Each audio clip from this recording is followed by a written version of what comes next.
बिखरा पड़ा था देखने का, मेरे को तो एकदम ऐसे जैसे अटैक आता ना, मेरा अब तक भी सिर सुन्न है, ऐसा हाल हो गया था। सारे घर में बुरा हाल कर रखा था, हमारे रसोई की अलमारियां भी खोल रखी थी। नमस्कार दोस्तों, मैं हूं आपका दोस्त विनोद शर्मा और फिलहाल आपके साथ भवानी खेड़ा से जुड़ गया हूं और एक परिवार जिसके अंदर घर के अंदर मैं जाने वाला हूं। ये लोग शालासर गए थे और शालासर जाना, बालाजी के यहाँ मत्था टेकने जाना इन लोगों को बड़ा भारी पड़ गया है, क्योंकि 12 से 15 लाख रुपए की चोरी इनके घर में हुई है। और फिलहाल अब तक 3 दिन से ज़्यादा का समय हो चुका है। 3 दिन हो गए ना ताऊ जी? क्या कहोगे? हाँ जी। चोरी भवानी खेड़ा में पहली ऐसी बड़ी चोरी है, इससे पहले भी होती रहती है? चोरी तो पहले भी होती रहती है, पर बड़ी चोरी यही है। 12 साढ़े 12 बजे हो गया, कमाल की बात ये है। सबसे बड़ी बात है रात का, उस दौरान तो फुटपाथ वगैरह होता है, मेन रोड लोग का चलते काम है। रहते हैं, मेन रोड है ये। देखिए कि जिस तरीके से थोड़ा ये सा कोई बात कोई। सामने भी दुकानें भी लोग 10 बजे तक तो बढ़ा के जाते हैं, अब गर्मियाँ आनी शुरू हो जाएंगी। तो देखिए किस तरीके से ये माहौल यहाँ पर हुआ है। और फिलहाल अंदर फैमिली है, उससे बात करने वाले हैं भाई से कि देखिए किस तरीके से दिन दहाड़े कहूँगा इसको, क्योंकि रात का 12 बजे का टाइम कोई ज़्यादा बड़ा वक्त नहीं होता ऐसा। तो चोरों के मंसूबे आप देखिए। तो भाई साहब, इस घर के मालिक कौन है जी? लाइट ऑन कर लो प्रदीप थोड़ी सी जी।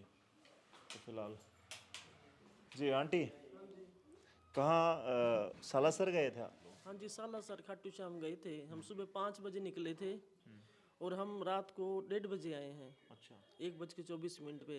तो कितना क्या कुछ चोरी हो गया? हमारा हो गया 12-13 लाख का नुकसान। क्या क्या शामिल था इसमें? उसमें सेट था, गोल्ड के वो कड़े वगैरह थे, अंगूठियाँ थी, चांदी थी, 20-25 हज़ार नकद था, लैपटॉप था और एक फ़ोन भी था, ईयरफोन भी थे। मतलब बहुत कुछ छोटा मोटा सब उन्होंने सब कुछ उखाड़ दिया हमारा। चिमनी तक उखाड़ दिया उन्होंने, मंदिर तक उखाड़ दिया, मंदिर के पैसे भी ले गए वो। वाह जी वाह, कमाल की बात है। मतलब चोर ऐसे हो गए भाई, दया धर्म। और ये एक तरफ तो आ जाओ भाई साहब, इस साइड आ खाने जाओ। के लिए पैसे रखे हुए थे वो भी उठा के ले गए। अच्छा, हाँ जी, कमाल की बात है भाई। मैंने सुबह सिक्के रखे थे 3-5-5 वाले, भाई अंदर भाई ना ले जाऊं साथ, भाई बोझ लगता है, वो भी उठा के ले गए अच्छा, मंदिर के पास से। वाह जी वाह, कमाल की तो बात है। फिलहाल क्या सारा काम कर? हमारा घर बिखरा पड़ा था देखने का, मेरे को तो एकदम ऐसे जैसे अटैक आता ना, मेरा अब तक भी सिर सुन्न है, ऐसा हाल हो गया था। सारे घर में बुरा हाल कर रखा था, हमारे रसोई की अलमारियां भी खोल रखी थी, मंदिर क्या, जो मतलब हमारी कोई एफडी पड़ी थी, बैंक की कॉपियां पड़ी थी, सब कुछ उठा के ले गए वो। वो काम तो क्या नहीं है, लेकिन देखिए जिस तरीके से, और सबसे बड़ी बात देखिए सब कुछ खिंडा किस तरह रखा का था माहौल उन्होंने, जो। घर में इतना बुरा हाल कर रखा था। क्या काम करते हो वैसे? सर मैं प्राइवेट कंपनी में जॉब करता हूँ गुड़गांव। लोगों का ऐसा कुछ माहौल आपको दिख रहा था यहाँ आसपास, कोई चक्कर लगा रहा हो या ऐसे से पहले से कोई? नहीं, ऐसा मुझे लगा नहीं है, क्योंकि मैं एक दिन पहले ही आया था घर पे और हम सुबह 5 बजे ही गए हैं। ये था भी शाम को आ और शाम को हमें यह था कि हम जल्दी 10:30 11 बजे तक आ जाएंगे, पर हम थोड़ा सा लेट हो गए और हम यहाँ पर लगभग 1:25 के आसपास पहुँचे हैं। जैसे पहुँचे हैं तो एक बाइक बाहर खड़ी थी और ताला टूटा हुआ था, और बाइक वो बाद में पता लगे कि चोरी की बाइक थी। मतलब सबसे बड़ी कमाल की बात है कि चोरी करने आए जिस बाइक से, चोर उस बाइक को ही यहाँ छोड़ गए और बाद में पता लगा कि वो बाइक भी चोरी की थी। हालांकि ऐसी घटनाओं में शामिल किए जाने वाले व्हीकल्स होते हैं वो चोरी के ही होते हैं और उनसे बहुत सारी घटनाओं को, वारदात को अंजाम दिया जाता है। और फिलहाल इनके घर में लाखों रुपए के, मैं गहने कहूँगा, ज्वेलरी और उसके साथ साथ बहुत सारा सामान, सवामनी तक का सामान। यार जिस चीज़ में आस्था होती है आप मंदिर को तोड़ देते हो। समझ नहीं आता हमारा हिंदुस्तान, हमारा समाज कहाँ जा रहा है। और हरियाणा में ऐसा माहौल, हरियाणा में तो पहले कहते थे कि भाई खेतों में खुला अनाज पड़ा रहता था लाखों रुपए का, कोई कुछ नहीं कहता था, लेकिन अब माहौल काफ़ी बदल चुका है। फिलहाल आपको कोई सुराग मिला है या अब क्या कार्रवाई की आपने? हमने फुटेज, हमें कुछ मिली है मार्केट में, जैसे सीसीटीवी कैमरे से फुटेज मिली है, उनके वो चेहरे आ रहे हैं। अगर कोई जानता होगा तो उन्हें पहचान लेगा। वो फुटेज हमारे पास है, हमने पुलिस को भी दे रखी है, वो भी अपनी तरफ से लगी हुई है। हम यही चाहते हैं कि मीडिया से कि वो इसको सर्कुलेट करे और ज़्यादा से ज़्यादा लोग इसको देखें और पहचाने कि कौन है। अच्छा, मतलब कि मैंने फुटेज देखे हैं भाई, ना तो उन लोगों ने कपड़ा कुछ पहन रखा इतने ज़्यादा, और ज़्यादा उम्र भी नहीं दिख रही उन लड़कों की। उनकी ज़्यादा उम्र नहीं लग रही है। और मैं ये चाहता हूँ, अगर जो हमें ये बताएगा हम उसका नाम गुप्त रखेंगे, कि अगर कोई हमें इनके बारे में बताएगा तो उसका नाम गुप्त रखा जाएगा। तो ये सबसे बड़ी बात है, सिक्रेसी का मुद्दा है और इसको सिक्रेट ही रखेंगे लोग। और बड़ा मुश्किल से देखिए कितने कितने रुपए की कमाई करते होगे बस, अब जॉब जॉब कितने की होगी सर 40,000 महीने की जॉब है बस। समझिए, जिससे घर चलता है मुश्किल से उतना ही कमाते हैं, बड़ी मुश्किल से ये ज्वेलरी वगैरह चीज़ें जुड़ती हैं एक परिवार में और उनको 1 मिनट में साफ कर दिया जाता है।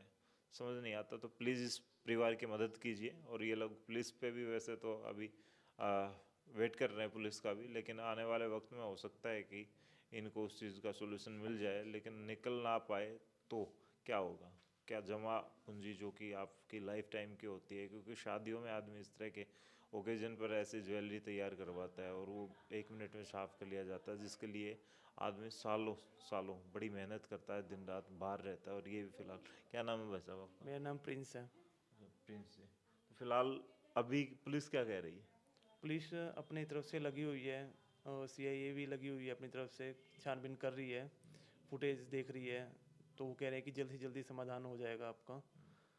पर मैं चाहता हूँ कि एक मीडिया के थ्रू भी एक वीडियो जाए, वायरल होए, कोई पहचानता हो, क्योंकि आसपास किसी गांव के भी हो सकते हैं वो, ताकि उन गांव वाले भी देखें तो उन्हें कोई बता सके कि हाँ भाई ये हैं, ताकि हमारी हेल्प हो सके।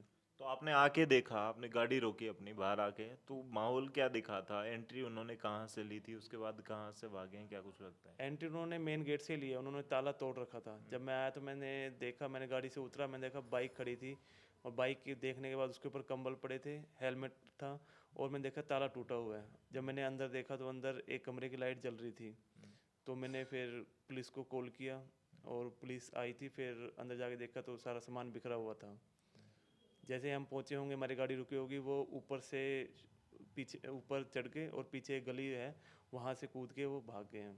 अच्छा, ये भी बड़ी बात है। हो सकता है कि अगर आप एंट्री कर लेते और उनके पास कोई ऐसी चीज होती तो हो सकता है और बड़ा मामला बन सकता चीज़ है। तो थी उनके पास, कोई लोहे की छड़ सी ले रहे हैं वो, तो क्या हमें मार भी सकते थे वो? अच्छा, सीसीटीवी कैमरा में दिखाई दे रहे हैं, वो क्या सामान उनके आपके थैले वेले लेके गए हैं कैसे? सीसीटीवी कैमरे में जो दिख रहे हैं, वो जो थैले ले रहे हैं वो हमारे ही थैले हैं। 2 थैले ले रखे हैं और एक लड़के ने एक सरिया सा भी ले रखा है, ताकि कुछ तोड़ने के लिए सरिया वगैरह कुछ लेके आए होंगे। अच्छा, देखिए भाई, फिलहाल इन लोगों की मदद कीजिए। आपको अगर जो फुटेज मैंने दिखाए इस वीडियो के दौरान या अभी भी जो आप देख रहे हैं स्क्रीन पर, उनमें से कोई किसी को पहचानता है तो प्लीज़ कमेंट में, या इनके जो कॉन्टेक्ट नंबर वगैरह भाई साहब आपका कोई? मेरा कॉन्टैक्ट नंबर 7828480000 है। एक बार हिंदी में और बता दो। 78284840। तो फिलहाल कहाँ की लोकेशन पर हम बैठे हैं, कहाँ? ये भवानी खेड़ा डेरा बाबा रामरूप वाली गली में बैठे हैं हम।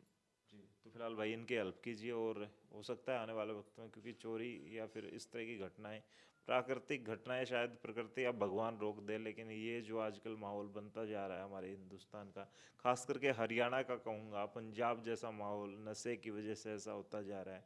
रोजाना भिवानी में कई बार कवरेज करता हूँ, एक दो बाइक उठ जाती हैं लोगों की, जिनकी मुश्किल की जमा पूंजी होती है। बड़ी मुश्किलों से एक आदमी अपने सपनों की चीज़ें खरीद पाता है और उनको 1 मिनट में साफ कर लेते हैं ये लोग, सिर्फ नशे या फिर ऐसी वजह, पता नहीं क्या है। हमारी पुलिस प्रशासन भी, हम कई बार एसपी साहब के साथ बैठते हैं तो वो भी काफ़ी एक्टिव हैं, और पुलिस प्रशासन ऐसे मुहिम चलाती रहती है, अभियान चलाती रहती है, नशे को रोको या फिर किस तरह से युवाओं को अच्छी ग्रोथ दी जा सकती है। लेकिन उसके बावजूद भी माहौल ऐसा बनता जा रहा है कि नशा और ऐसी बुरी संगतियों में पड़ के ये युवा फिलहाल किसी की सपनों की जो जमा पूंजी है उसको 1 मिनट में साफ कर देते हैं। आप एक बार इनकी हेल्प कीजिए, इस वीडियो को ज़्यादा से ज़्यादा शेयर कीजिए, ताकि इनका भला, उसके इनका थोड़ा सा जो नुकसान हुआ है उसकी कहीं ना कहीं से अगर पता लग जाता है तो भरपाई हो पाएगी। अदरवाइज़ कभी भी किसी के साथ ये घटनाएं हो जाती हैं। मैं यहाँ आया हूँ, इनके साथ, आंटी के साथ बैठा हूँ, बड़ा सा इमोशनल सा माहौल हो जाता है जब ये चीज़ें हो जाती है। वरना हम भी बड़े जोश के साथ ये खबरें पढ़ते हैं, सारी चीज़ें होती है भाई, लेकिन बड़ा मुश्किल होता है ये सीन, क्योंकि जिसके ऊपर बीतती है ना ये चीज़ें, उसको पता होता है। मैं यहाँ आया हूँ, मैं पढ़ के चला जाऊँगा खबर अपनी, और उसके बाद आप भी देख रहे होंगे शायद, लेकिन इन चीज़ों को शेयर करेंगे, इनकी हेल्प हो जाएगी, शायद हो सकता है इनका भला हो जाए। क्योंकि बड़ी मुश्किल से जुड़ते हैं पैसे, बड़ी मुश्किल से ये ज्वेलरी वगैरह जुड़ती हैं, बड़े सपने होते हैं एक इंसान के, और उन सपनों पर 1 मिनट में फेर देते हैं ये लोग जो होते हैं नशेड़ी, या पता नहीं किस दिमाग के लोग होते हैं। प्लीज़ इस वीडियो को शेयर कर दें और कमेंट में ज़रूर लिख दें अगर आपको कोई हिंट समझ आता है। तब तक के लिए धन्यवाद। राम राम, जय।